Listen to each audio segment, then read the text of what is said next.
জাতিসংঘের শান্তিরক্ষা মিশনে অংশগ্রহণের লোভনীয় অফার কি বাংলাদেশের জন্য শেষ হতে যাচ্ছে? অন্তর্বর্তী সরকারের পদত্যাগ চেয়ে ছাত্রলীগের ৩ মিনিটের একটি ঝটিকা মিছিলের ভিডিও এরই মধ্যে আওয়ামী লীগ প্রকাশ করেছে। কখনো ফেসবুক, আবার কখনো রাজপথে ঝটিকা মিছিল করে নিজেদের দাবি জানান দিচ্ছে নিষিদ্ধ ঘোষিত হওয়া রাজনৈতিক সংগঠন ছাত্রলীগ।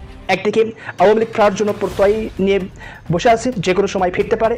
অনেকেই মনে করছে যে ওয়াকারুজ্জামান ক্ষমতা গ্রহণ করবে, যে কোনো সময় বাংলাদেশের রাজনীতির মোড়, প্রেক্ষাপট, যে কোনো সময় রাজনীতির অবস্থান সবকিছু পরিবর্তন হতে পারে। এখন যারা ক্ষমতায় আছেন তারা যে কোনো সময় গ্রেপ্তার হতে পারেন। সবাইকে জানাই ঈদ মোবারক। দর্শক বন্ধুরা, এনসিপির নেতা আপনার নাহিদ ইসলামকে চট্টগ্রামে গণদোলাই দিল বিএনপি। কি ঘটাই দিল বিএনপি? আওয়ামী লীগেরও এখন পায়ের আওয়াজ পাওয়া যাচ্ছে, মানে তারা আসতেছে, এই সাউন্ডটা আসতেছে। এখন আওয়ামী লীগের ভয়ে সরকার যেন প্রকম্পিত। বৈষম্য বলেন, নাগরিক বলেন, জামাত বলেন, সবার মধ্যে একটা ভয় আছে।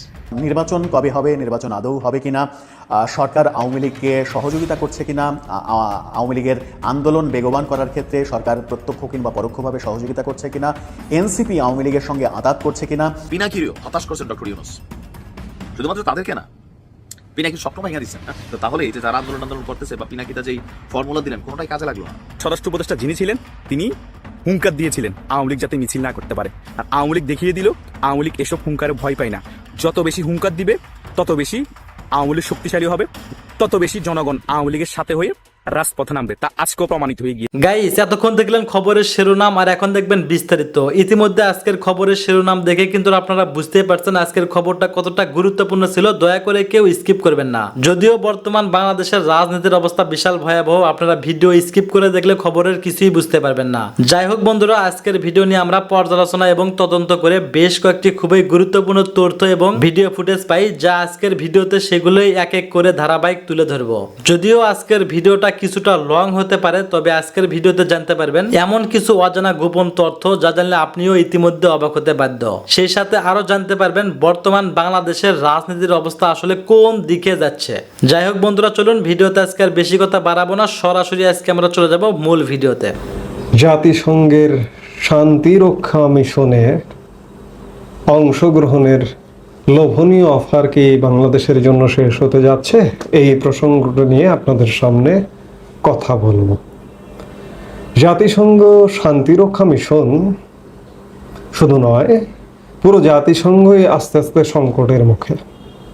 এর প্রধান কারণটা হচ্ছে জাতিসংঘের দাতা দেশ যেগুলো আছে, যে দেশগুলোর সিংহভাগ অর্থায়নে জাতিসংঘ পরিচালিত হয়, সেই দেশগুলোর প্রধান বা লিডার হচ্ছে মার্কিন যুক্তরাষ্ট্র। কিন্তু অত্যন্ত পরিতাপের বিষয় যে মার্কিন নতুন প্রশাসন, ডোনাল্ড ট্রাম্পের প্রশাসন নতুনভাবে রাষ্ট্র ক্ষমতায় এসে জাতিসংঘকে এক প্রকার বুড়ো আঙ্গুল প্রদর্শন করছে। একের পর এক জাতিসংঘের বিভিন্ন সংস্থা থেকে ডোনাল্ড ট্রাম্প নিজেকে প্রত্যাহার করে নিচ্ছেন। যেমন ইতিমধ্যে হু থেকে নিজেকে প্রত্যাহার করে নিয়েছেন, জাতিসংঘ মানবাধিকার কমিশন থেকে মার্কিন যুক্তরাষ্ট্রকে প্রত্যাহার করে নিয়েছেন। এমনকি মূল জাতিসংঘ থেকেও যদি যে কোনো সময় তাদেরকে প্রত্যাহার করবার ঘোষণা দেন, তাহলে অবাক হবার কিছু থাকবে না। আমরা অতি সম্প্রতি দেখলাম যে জাতিসংঘ শান্তিরক্ষা মিশনে যুক্তরাষ্ট্রের অর্থায়ন বন্ধ করার প্রস্তাব দিয়েছে হোয়াইট হাউসের বাজেট অফিস। মালি, লেবানন ও ডেমোক্রেটিক রিপাবলিক অফ কঙ্গোতে মিশন ব্যর্থ হয়েছে, এমন অভিযোগ তুলে অর্থায়ন বন্ধের এ প্রস্তাব দেওয়া হয়েছে। অভ্যন্তরীণ পরিকল্পনার নথির বরাত দিয়ে রয়টার্স এ খবর প্রকাশ করেছে। রয়টার্স ওই নথি দেখেছে। জাতিসংঘের সবচেয়ে বেশি, আমি শুরুতে যেটি বললাম, সবচেয়ে বেশি অর্থ দেয় ওয়াশিংটন, এরপরে চীনের অবস্থান। জাতিসংঘের নিয়মিত যে মূল বাজেট, সেই বাজেটের 22% দেয় মার্কিন যুক্তরাষ্ট্র।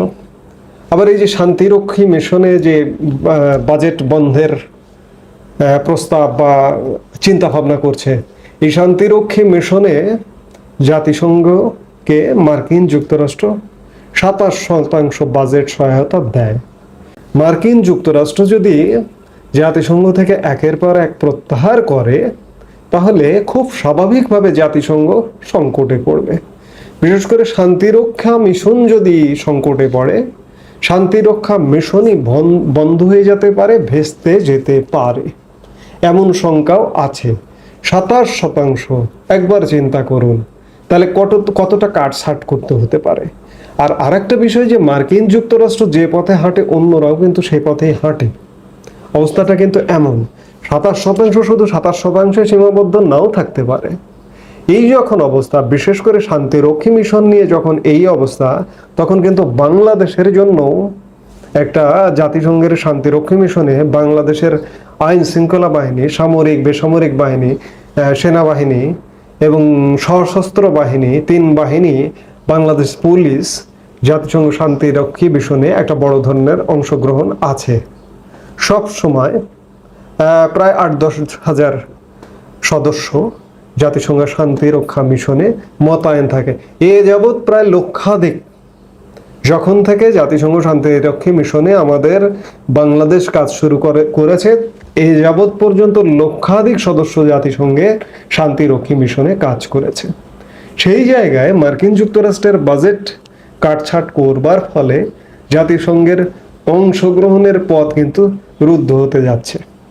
এবং এই রুদ্ধ যখন হতে যাচ্ছে, ঠিক তখনই বাংলাদেশে জাতিসংঘ শান্তিরক্ষা মিশন সংক্রান্ত আন্ডার সেক্রেটারি জেনারেল সফর করেছেন, 2 দিনের সফর করেছেন। তিনি প্রধান উপদেষ্টা মোহাম্মদ ইউনূসের সঙ্গে সাক্ষাৎ করেছেন, পররাষ্ট্র উপদেষ্টা তৌহিদ হোসেনের সাথে সাক্ষাৎ করেছেন, পুলিশ প্রধান বাহারুল আলমের সাথে সাক্ষাৎ করেছেন, এবং সবচেয়ে গুরুত্বপূর্ণ যে সংস্থাটি বাংলাদেশ সেনাবাহিনী, জেনারেল ওয়াকারুজ্জামানের সাথে গতকাল সোমবার জাতিসংঘের শান্তি রক্ষা কার্যক্রম বিষয়ক আন্ডার সেক্রেটারি জেনারেল জা পিয়ের ল্যাক্রোয়া সৌজন্য সাক্ষাৎ করেন।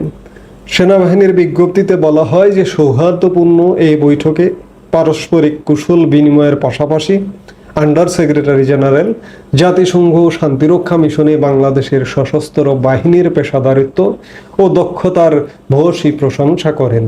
পাশাপাশি তিনি জাতিসংঘ শান্তিরক্ষী মিশনে মোতায়েন সংক্রান্ত প্রশিক্ষণ ও সক্ষমতা বৃদ্ধির বিভিন্ন বিষয়ে আলোচনা করেন।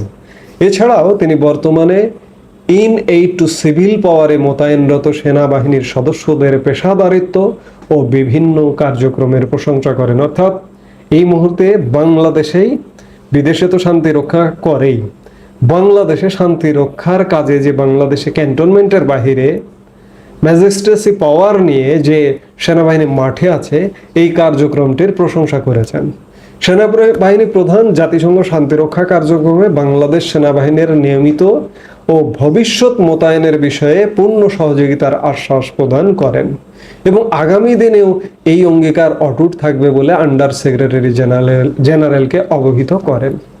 আমি যতই বলি না কেন যে জাতিসংঘে আমার আগের মতো অংশগ্রহণ থাকবে, আগের চেয়ে আরও বাড়াবো, এমনকি প্রধান উপদেষ্টা ডক্টর ইউনূস এই আন্ডার সেক্রেটারিকে বলেছেন যে জাতিসংঘে যাতে নারী সদস্য আরও বেশি করে নেওয়া হয়।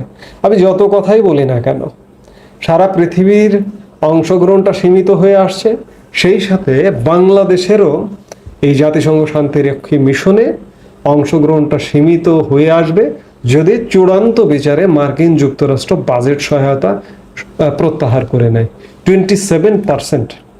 এটি প্রত্যাহার করলে, ধরুন এখন এই মুহূর্তে যদি জাতিসংঘে 8,000 বাংলাদেশের শান্তিরক্ষী সদস্য থাকে, তাহলে 27% হলে সেখান থেকে এই সদস্য সংখ্যাও 27% কমে যাবে, 6,000 5,000-এ নেমে আসবে। এবং আস্তে আস্তে এই শান্তিরক্ষা মিশনও কার্যক্রম করতে পারবে কিনা সে ব্যাপারে যথেষ্ট সন্দেহ আছে মার্কিন যুক্তরাষ্ট্রের বর্তমান ভূমিকা নিয়ে। এমনকি মূল জাতিসংঘ থেকেও মার্কিন যুক্তরাষ্ট্র যদি যে কোনো সময় প্রত্যাহার করে নেয় নিজেদেরকে, তাহলেও কিন্তু অবাক হবার কিছু থাকবে না। জাতিসংঘ শান্তিরক্ষী মিশনটা কেন গুরুত্বপূর্ণ? এই যে আমরা বিভিন্ন আলাপ আলোচনায়, কথায় বার্তায় একটি আলোচনা আমাদের আছে যে বাংলাদেশে যদি সেনা শাসন জারি হয় তাহলে জাতিসংঘ শান্তিরক্ষী মিশন থেকে প্রত্যাহার করে দেবে জাতিসংঘ। এটি একটু বহুল আলোচিত বিষয় বাংলাদেশে। এখন ঘটনা হচ্ছে যে সেনা বাহিনীর যদি জাতিসংঘে ধীরে ধীরে অংশগ্রহণে না থাকে, এবং জাতিসংঘে অংশগ্রহণ সেনাবাহিনীর জন্য এটি একটি বেশ লোভনীয় বিষয়।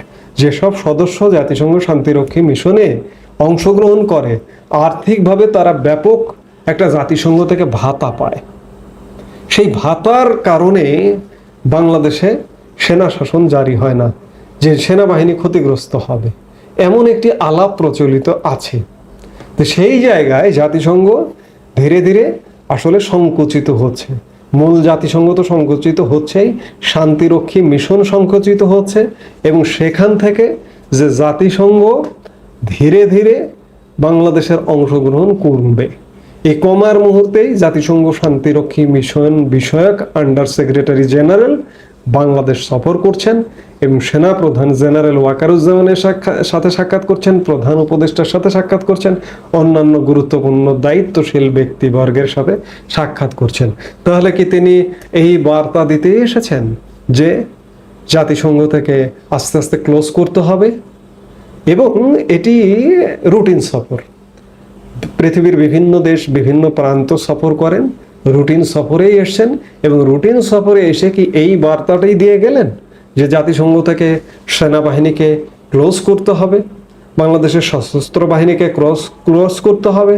এই বার্তা কি আগাম একটা সম্ভাবনা যে যদি মার্কিন যুক্তরাষ্ট্র প্রত্যাহার করে, ধরে নিন যে আপনাদেরকেও প্রত্যাহার করতে হতে পারে, হয়তো বা তেমনটাই।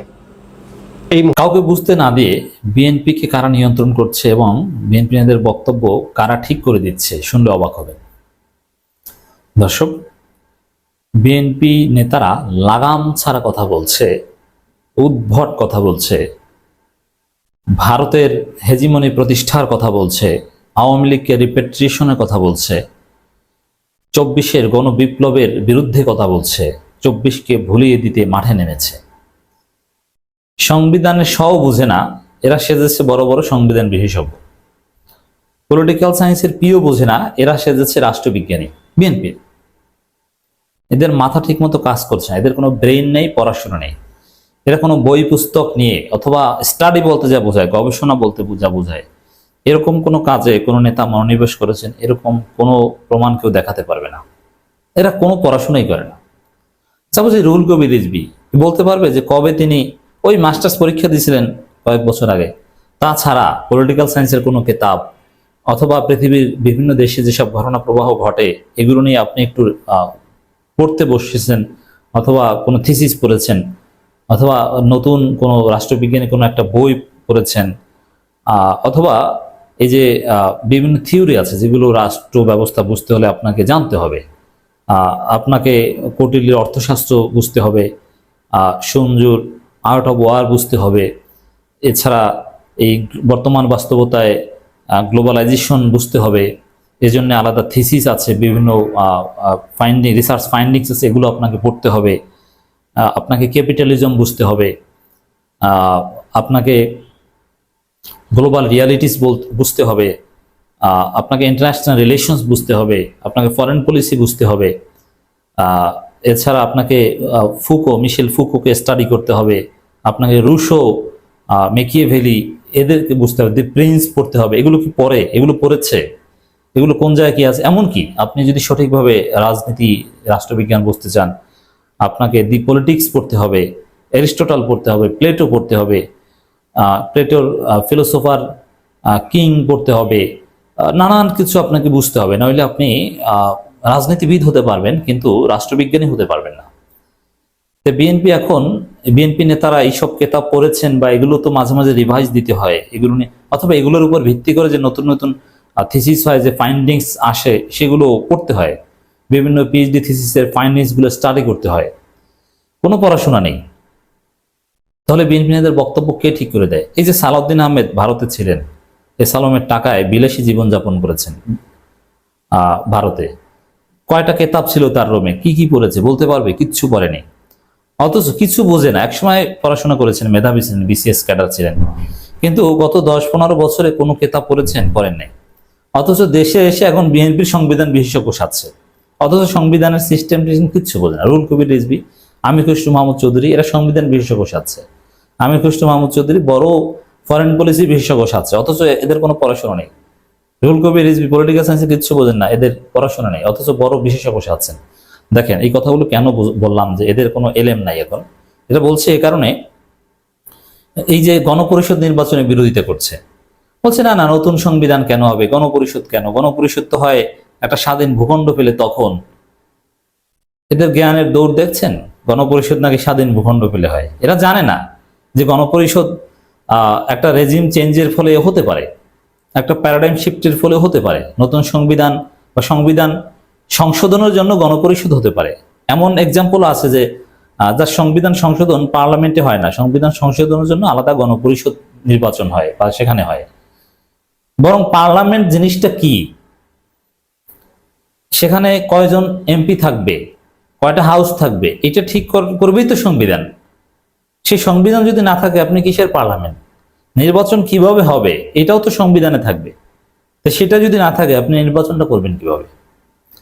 মানে এরা অথচ ওই গণপরিষদের কথা বললেই বলে যে না এটা তো 71 সাল না, বাংলাদেশ তো নতুনভাবে স্বাধীন হয়নি।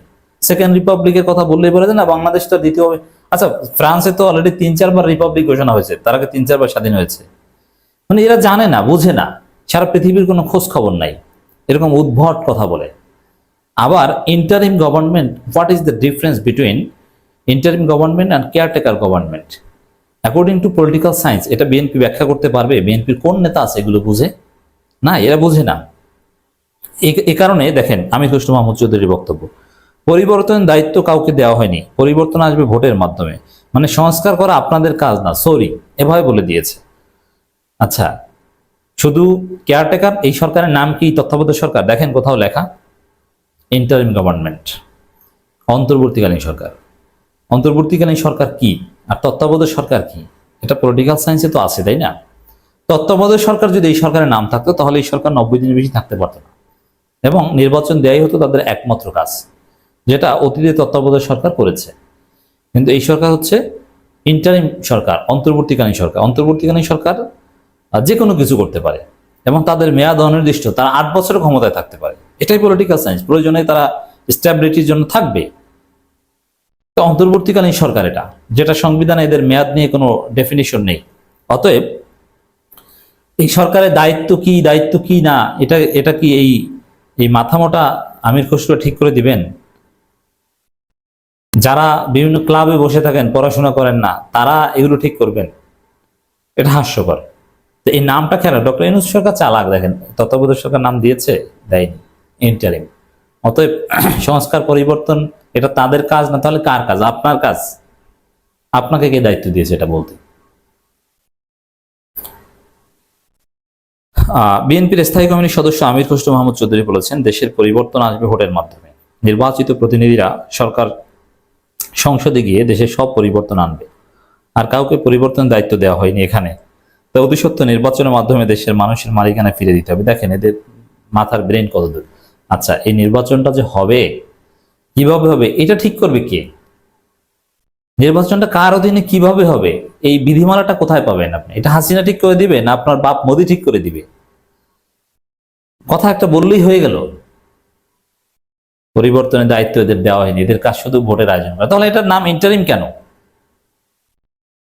এদের কথা কিছু মেলে? দেখেন আমির খসরু বলেন, এখন আবার আরেক দল নামছে, এরা বলছে আমাদের এতগুলো কাজ করতে হবে, সংস্কার করতে হবে, ভোটের জন্য অপেক্ষা করতে হবে। তারা তো বুঝতে পারছে না, তারা তো শেখ হাসিনা ভাষায় আপনারা কথা বলছেন।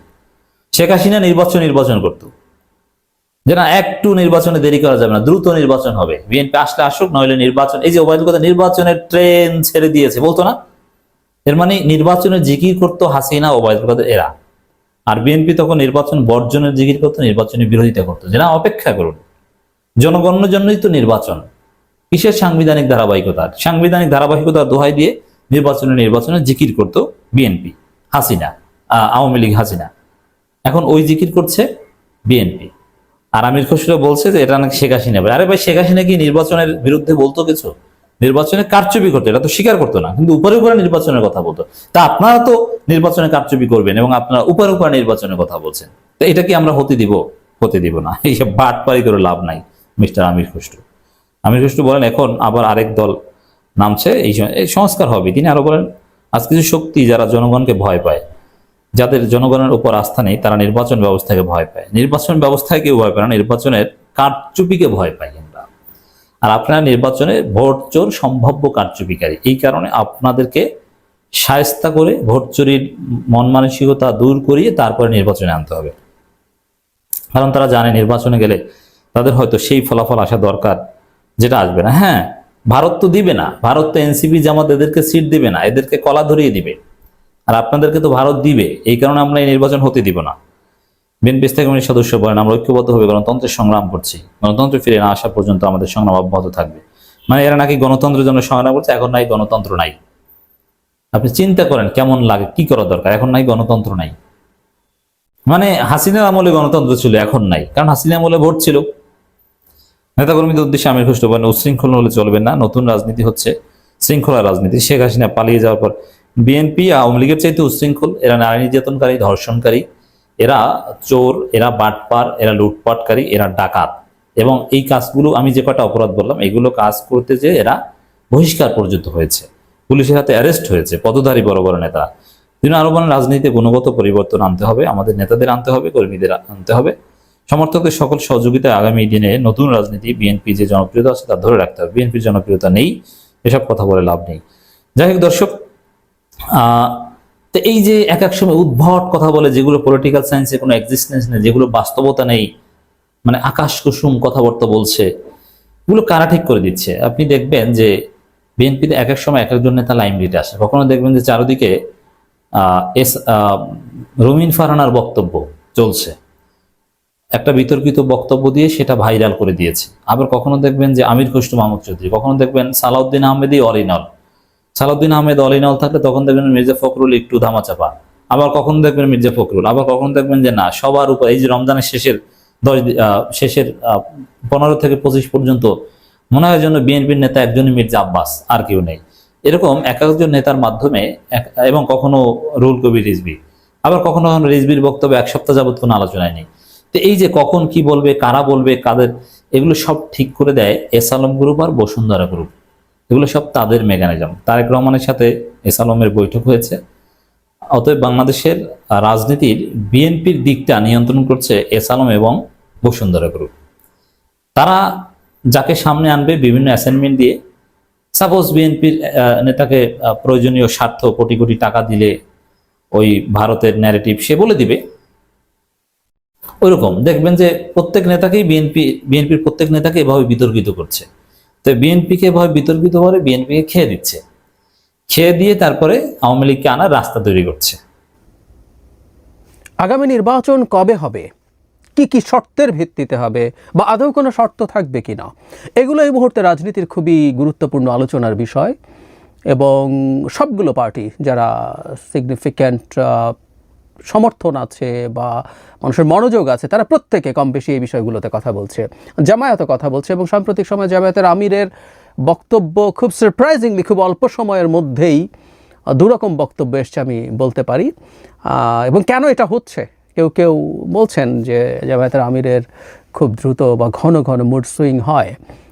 সত্যিকার অর্থেই আমরা দেখেছি তিনি তার বক্তব্য আগে একরকম দিয়েছেন বিভিন্ন ইস্যুতে, আবার সেখান থেকে আবার ফিরে এসছেন, এই ধরনের অ্যাটিটিউড তার বক্তব্যে দেখেছি। কিন্তু এখানেও এটা হয়েছে, এবং কেন হয়েছে, কেন হচ্ছে, আমার কাছে শুরুতে একটু বলে রাখি, আমার কাছে মনে হয় যে জামায়াত হয়তো দলগতভাবে একটা কৌশল নিয়েছে, যে কৌশলটাকে আমরা এভাবে বলতে পারি যে অভিমানী প্রেমিকা কৌশল। মানে ব্যাপারটা কেন এভাবে বলছি সেই জায়গায় আসব। আমি একটু দেখতে চাই জামায়াতের আমির কি বলেছেন নির্বাচন নিয়ে। আমাদের নিশ্চয় মনে আছে গত 3 দিন আগে, এটা তারিখ হচ্ছে 16 এপ্রিল, 4 দিন আগে জামায়াতের আমির যদি কিন্তু ছাড়া নির্বাচন নিয়ে কথা বলেছিলেন। মানে জামায়াত সাধারণত যেটা করে, আর সব মানে বিএনপির বাইরে অন্যান্য অনেক দল যেটা বলছে, বিশেষ করে এনসিপি যেটা বলছে, যদি কিন্তু দিয়ে নির্বাচনের কথা বলছে। জামায়াতের বেশ সিনিয়র কিছু নেতার সাথে আমি টকশো করেছি, আমি তাদের সাথে অন রেকর্ড এবং অফ রেকর্ডও দেখছি তারা শর্ত কিছু দিচ্ছেন, এনসিপি যেমন দেয় নির্বাচন, সংস্কার, বিচার ইত্যাদি ইত্যাদি এগুলোকে নিয়ে। কিন্তু 16 এপ্রিল সবাইকে খুব অবাক করে দিয়ে জামায়াতের আমির একটা সারপ্রাইজিং বক্তব্য দেন, এবং ঘটনাচক্রে সেটার একটা প্রেক্ষাপটও আছে।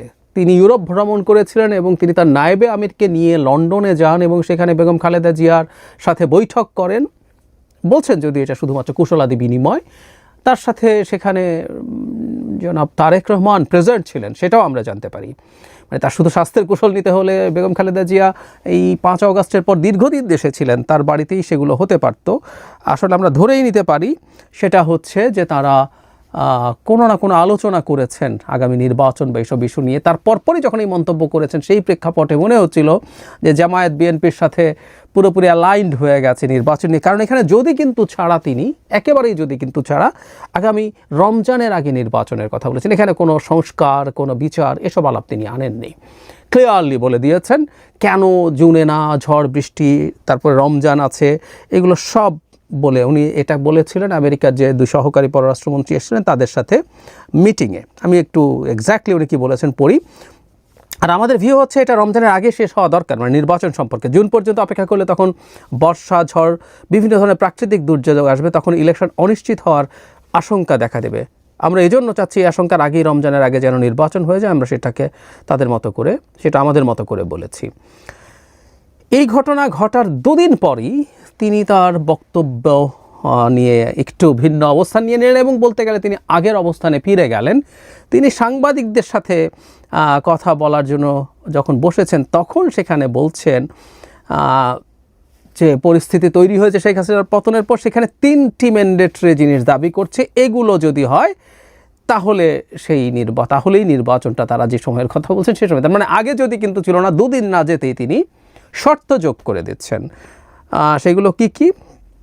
সংস্কার, খুব বিস্তারিত কথা আছে, আমি ডিটেইল কথা বলছি না। দ্বিতীয় দাবি, যারা নিহত আহত হয়েছেন, এই খুনের দায় যাদের, তাদের বিচারের আওতায় এনে দৃশ্যমান বিচারে জাতিকে দেখাতে হবে, যাতে খুনিদের বিচারের বিষয়ে জাতির আস্থা ফিরে আসে। তৃতীয়টা হচ্ছে রাজনৈতিক দলগুলোকে সম্মান করার পরিবেশ সৃষ্টি করতে হবে, জিতে গেলে নির্বাচন সুষ্ঠু আর হেলে গেলে দুষ্টই মানসিকতা থেকে বেরিয়ে আসতে হবে, নির্বাচনটা খুব ভালো হতে হবে, প্রচুর এনগেজমেন্ট লাগবে, এগুলো বলছেন। তাহলে তিনি সংস্কারের কথা বলছেন, বিচারের কথা বলছেন, বিচার দৃশ্যমান হতে হবে। এই সরকারের অধীনেই, আমি ঠিক জানি না বিচার হওয়া না হওয়ার সাথে নির্বাচনটা কিভাবে রিলেটেড।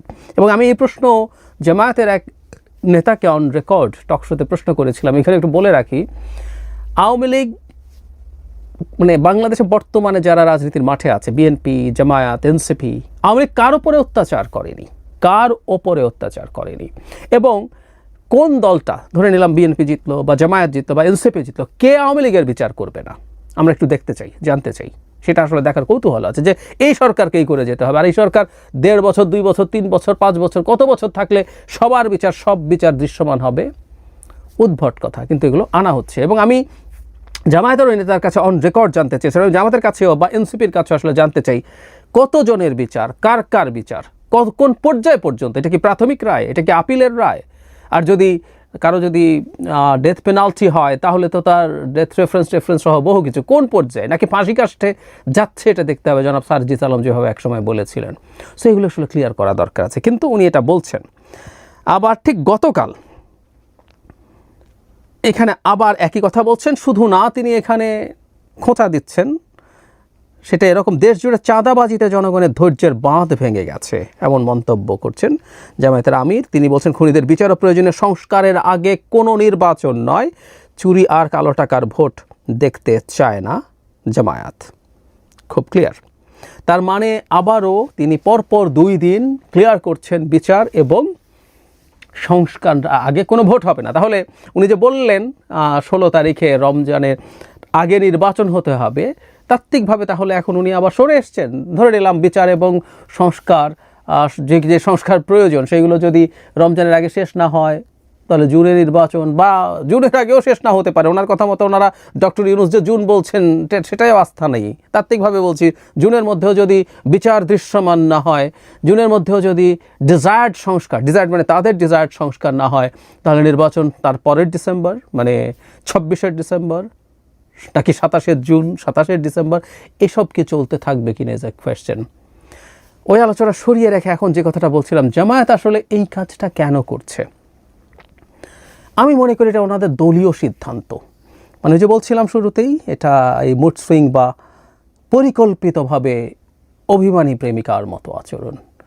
মানে প্রেমিকা মনে করছেন তিনি যত অভিমান করবেন তার প্রেমিক তার তত মান ভাঙাবেন, এটা দিয়ে তিনি তার প্রেমিকের মনোযোগের কেন্দ্রে থাকতে পারবেন। এটা একটা কৌশল, এটা ভালো খারাপ ইজ এ ডিফারেন্ট ডিসকাশন, কিন্তু এই কৌশল কারো থাকতে পারে। এটা খারাপ কি ভালো আমি সেই প্রসঙ্গে একটু পরে আসছি। ফলে জামায়াত সম্ভবত মনে করছে 16 তারিখ যখন একদম বিএনপির মতো করে তিনি বক্তব্য দিচ্ছেন, ওই বক্তব্যটা একদম বিএনপির সাথে অ্যালাইন্ড ছিল, জাস্ট যে কাট অফ ডেট বিএনপি বলছিল এটা ডিসেম্বরে হবে, তারা তাদের কথা মতো এটা মিড অফ ফেব্রুয়ারির আগে, সো 1.5 মাসের মতো বেশি সময় তারা নিয়েছিলেন। এতে আমাদের অনেকেরই মনে হয়েছে তারা ওই যে সেই বৈঠকের পর ভেরি মাচ বিএনপির সাথে অ্যালাইন্ড হয়েছেন, তাদের নিশ্চয়ই কোনো আলোচনা বা কোনো আন্ডারস্ট্যান্ডিং হয়েছে, তারা এটা নিয়ে করবেন। কিন্তু হঠাৎ করেই আবার অবস্থান পাল্টে ফেললেন। আমি ধারণা করি ব্যক্তিগতভাবে ওই বৈঠক যা যা চেয়েছিলেন তারা সেগুলো হয়তো সেরকম তেমন কিছু হয়নি, অথবা এই আলাপটা সামনে আনার সাথে সাথে হয়তো তাদের এক ধরনের সমালোচনা হয়েছে, দলের ভেতরেও হয়ে থাকতে পারে। কারণ দীর্ঘদিন থেকে এই শর্তহীন নির্বাচন যখন বিএনপি চাইছে তখন তীব্র সমালোচনা তার দলের লোকজন করেছে। আমরা দেখেছি, আমরা যারা নির্বাচনের কথা বলি আমাদের প্রত্যেককে ভারতের দালাল, বিএনপির দালাল, বিএনপির টাকা খেয়েছে, এই যে এই ভিডিওর কমেন্টেও লেখা হবে সেটাও আমি জানি, আমি আগেও বলেছি আপনাদের কমেন্টের স্বাধীনতা আছে, তাই আমি কমেন্টের অপশন বন্ধ করি না। তো এগুলো বলার কারণে এখন তারা হঠাৎ করে দেখছেন তাদের দল, তাদের আমিরও একইভাবে কথা বলছে, ফলে তিনি সরে আসছেন। এবং এতে এই যে পরিবর্তন হলো, আবার বিএনপি নিশ্চয়ই তাদের খোঁজ খবর করবেন, কি ভাই আপনি আবার এমন করছেন কেন, কি ব্যাপার, আবার তার সাথে বসার চেষ্টা হতে পারে। তিনি তাই ভাবছেন, অভিমান করছেন বারবার, এবং তার মান ভাঙাতে বিএনপি বারবার আসবে, কারণ জামাত এই মুহূর্তে একটা গুরুত্বপূর্ণ শক্তি মাঠে আছে। একই ধরনের কৌশল গ্লোবাল রাজনীতিতেও কেউ কেউ অ্যাপ্লাই করার চেষ্টা করেছেন, কিন্তু এটা আদতে ভালো কি না সেটার প্রশ্ন সবসময়ই আছে। যেমন যে দলটাকে বা যে দেশটাকেও তারা দূর থেকে ফলো করেন বলে মনে হয় অনেক ক্ষেত্রেই, সেটা হচ্ছে একেপি টার্কির, এবং মিস্টার এরদোয়ানকে তার রাজনীতিকেও জামাত এক ধরনের ফলো করে কিছু কিছু ক্ষেত্রে, অ্যাটলিস্ট সেটা আমরা ধারণা করতে পারি। এরদোয়ানের একটা ব্র্যান্ডিং আছে পৃথিবীতে, তিনি আসলে নানা সময় এরকম খুবই ফ্লাকচুয়েটিং বিহেভিয়ার দেখান। আজ এর সাথে ভালো, কাল খারাপ, পরশু ভালো, তারপরের দিন খারাপ, আমি আজকে যার সাথে ভালো পরদিন তার শত্রুর সাথে ভালো, এরকম নানান কিছু করতে চেষ্টা তিনি করেছেন। এতে তিনি যেহেতু খুব পাওয়ারফুল একটা দেশের প্রেসিডেন্ট, নেটোর সবচেয়ে বড় সামরিক বাহিনী থাকা দেশগুলোর মধ্যে টপের দিকেই তিনি আছেন, তা এবং খুবই ফর্মিডেবল একটা মিলিটারি ফোর্স, এবং এটা একটা রিজিওনাল সুপার পাওয়ার তো বটেই। তো তার মান ভাঙানো, তাকে পক্ষে রাখার জন্য অনেকেই নানান রকম চেষ্টা করে গেছেন, কিন্তু একটা মারাত্মক প্রাইস একটা পর্যায়ে তাকে পে করতে হয়েছে বা হয়। সেটা হচ্ছে একটা আনরিলায়েবল মানুষ, মুড সুইং করে অনেক বেশি যে মানুষের, সেই মানুষ খুব ভালো পার্টনার হতে পারেন না, অ্যালাই হতে পারেন না, ফ্রেন্ড হতে পারেন না।